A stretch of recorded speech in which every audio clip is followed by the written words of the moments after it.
And at this time, we're ready to hear the State of the Ministry by Viola Meredith.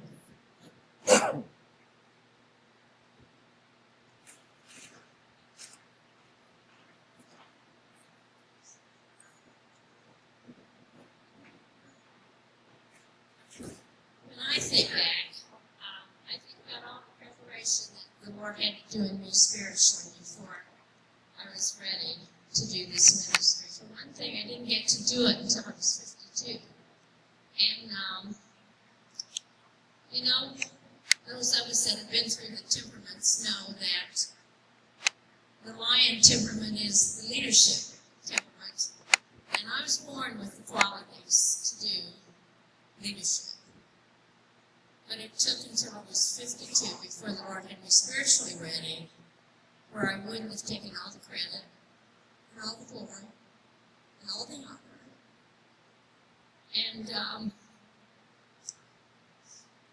I know that each of you have been through a very difficult transformation as you've grown in the Lord, and mine certainly has been very, very transformational too.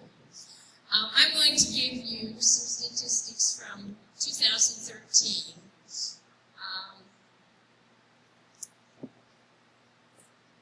When we went back over the statistical reports that's printed in your annual report, we found that that wasn't quite accurate. So I'm giving you some more statistics. Volunteers are the most important resource for the Center for Women's Ministries. In this organization, we write 3 paychecks. And one of them's not mine, but 3 people out of the office get a paycheck. And all of the rest of you are volunteers. And we could not do this ministry without you. I mean that literally. I'm not just putting pats on your back. We just couldn't do it without you. And the statistics that I have are the statistics for the United States, the centers within the United States.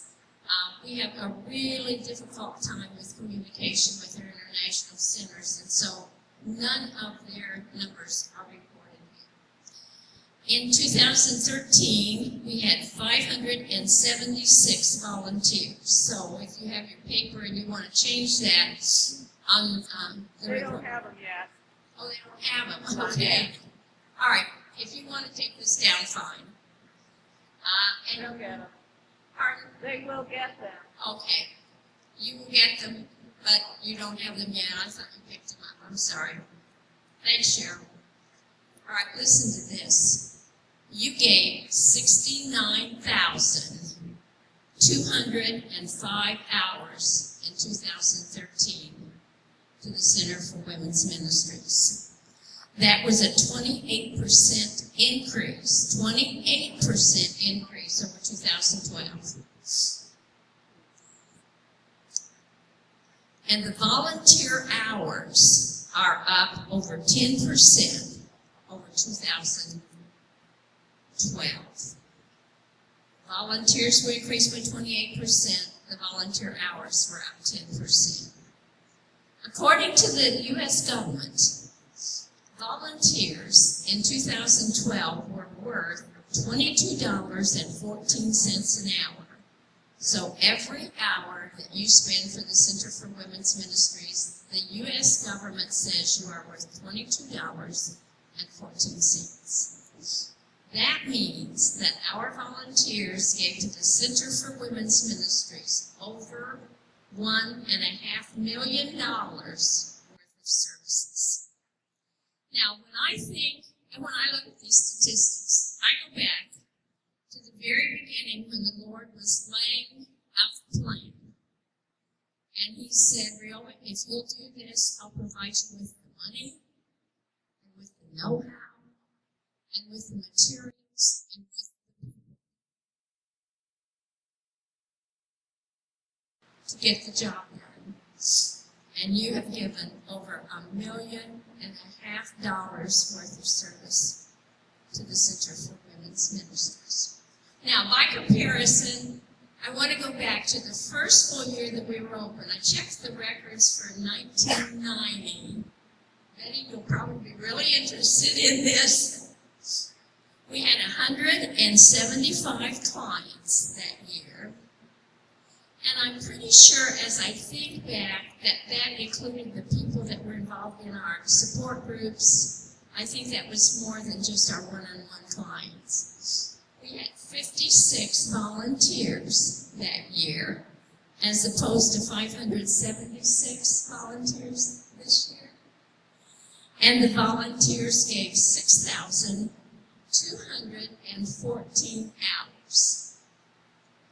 So, I guess my response is, just hope what God has done. I think that's pretty exciting. All right, in 2013, we opened a center in Grayson County, Kentucky, which was a new state for us. So congratulations, Grayson County, and thank you.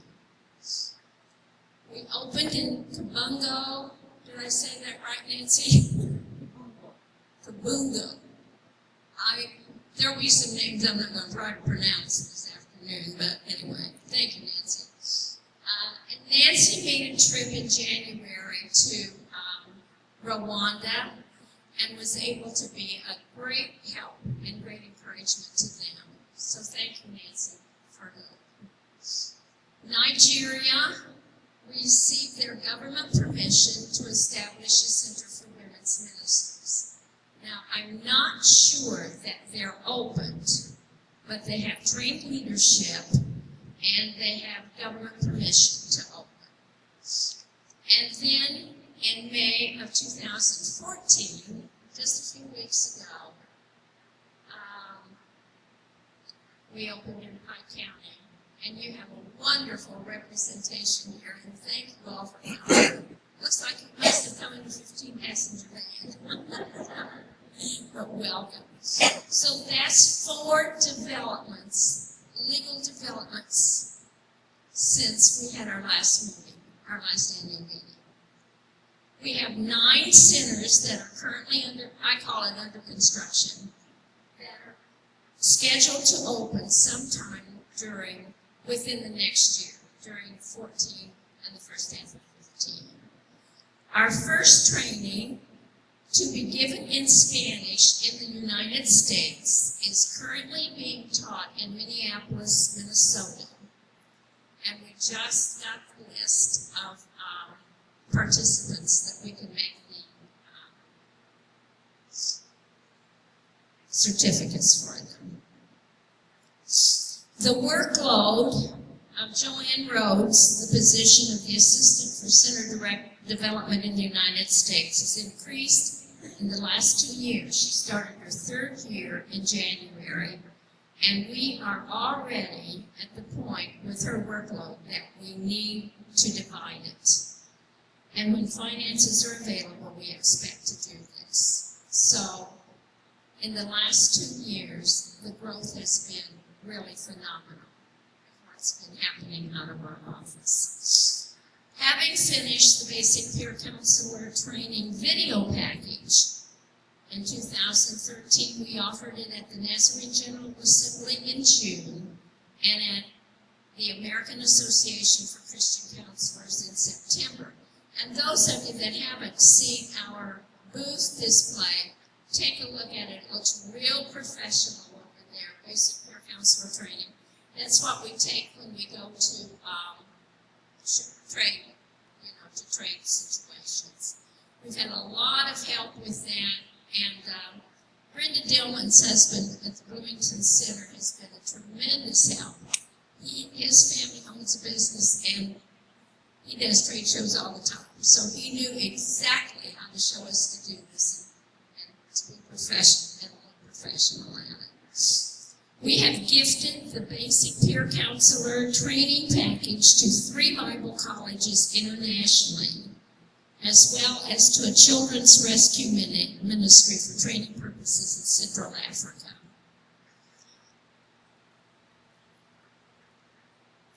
The fans are wonderful, but they blow the papers everywhere.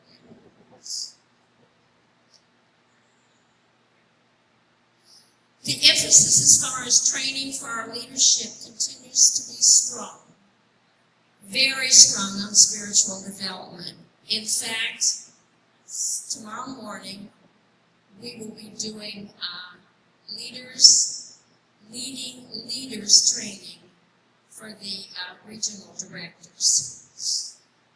We only strive to grow and succeed if we keep our personal lives dependent on God and strive to grow in our relationship to Him. And we know that unless our personal relationship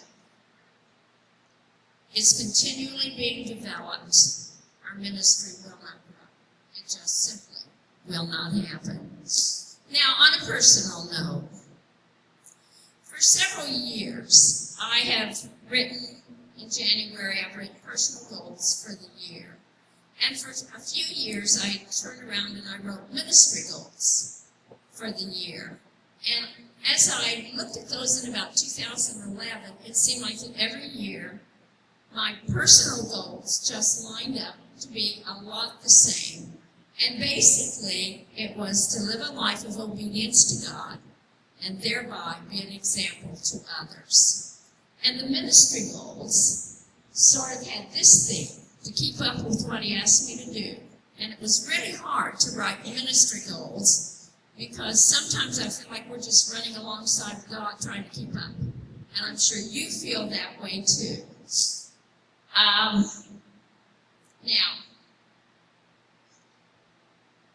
about 12 years, when I was about 30, this big goal of my life was to be a public speaker and to write a publishable book. And here I am, 25 years into this ministry, and I have been journaling. I have a whole bookcase full of journals since 1987. And I kept feeling that eventually I would need to write the history and the development of the Center for Women's Ministries. And I've had people that have offered to take my journals and write it, and I've never felt free to hand them over. Part of it's pretty personal anyway. But in fact, I really encourage people to journal. And if you go back into mine, there's some days that I'm writing about this big because I'm so angry and I'm just spewing out everything that's going on in my head. And then it gets smaller as I get calmer. And some of the issues that kept showing up in my journal as the Lord worked on me and brought resolution within me, even if situations didn't change. Those just didn't appear in the journal. And so I could tell the progress by what was not there. All right, back to the journals. 12 years ago, one of my nieces was living with me, and she was writing her dissertation. And we were talking about me 12 years ago writing this history. And she said, Abigail, just sit down and start writing. So I sat down at the computer.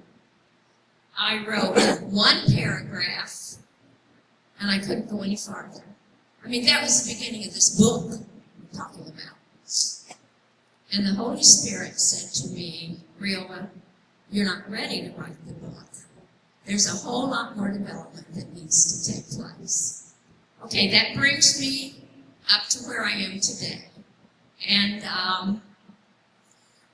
I have a desk in my home office that is 20 by 45. And you put a laptop on there, and you put a printer, and there's about 12 inches of space or so. And I kept saying to the Lord, I can't write the book until I get a bigger desk because I don't have anywhere to put the journals. There's an office over in Columbus that changed locations, and they bought all new stuff. And I got a call and asked if I'd like to have this desk with a big L, complete with plexiglass over both parts of the desk. And it was moved into my home last Sunday. And the Lord has said it's time to write the book.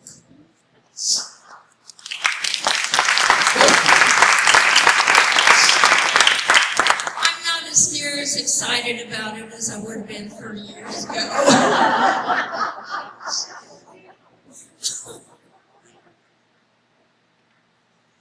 And I've been praying. Because writing does not come easy for me. You know, some people can flip out a half a chapter on their lunch hour, and I cannot. I think I don't have to start it at least until September.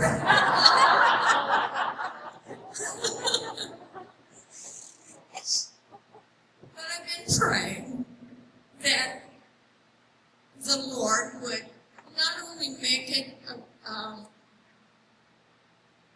revealing to the world of what has happened at the Center for Women's Ministries, but that it will show that, like He promised, I want to use the situation, I want to use the Center for Women's Ministry to show the world what I will do in response to obedience and faith. And so that's really where I am today. Probably before the snow flies, I'll have to start the book. So I'd like for you to be praying. I really do covet your prayers. Because I want the Lord to get all the glory and all the honor and all the praise.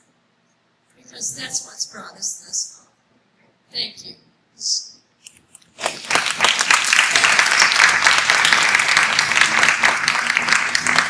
Linda Skaggs is going to